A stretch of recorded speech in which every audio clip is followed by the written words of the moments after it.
السلام علیکم ناظرین، آپ دیکھ رہے ہو ہتھیار نیوز۔ میں ہوں آدم شمبانی۔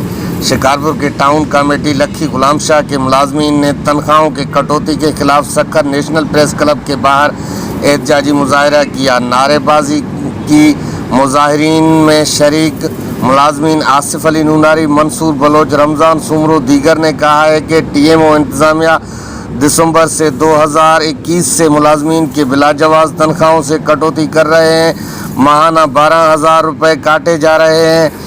ٹی ایم او کہتا ہے کہ ٹریڈریز کے ڈپارٹمنٹ میں بھاری رشوت دینے کی پڑتی ہے، اسی لیے آپ کے تنخواہوں سے رقم کاٹی جائے گی۔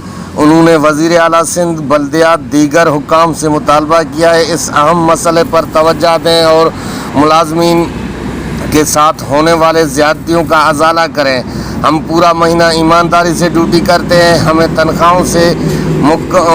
تنخواہ مکمل دی جائے۔ شرکا نے اپنے ہاتھوں میں پلے کارڈ اٹھا رکھے تھے جس میں مطالبات کی منظوری کے لیے تحریر درج تھے۔ کیمرہ مین عمران بلوچ کے ساتھ آدم شمبانی، ہتھیار نیوز، سکھر۔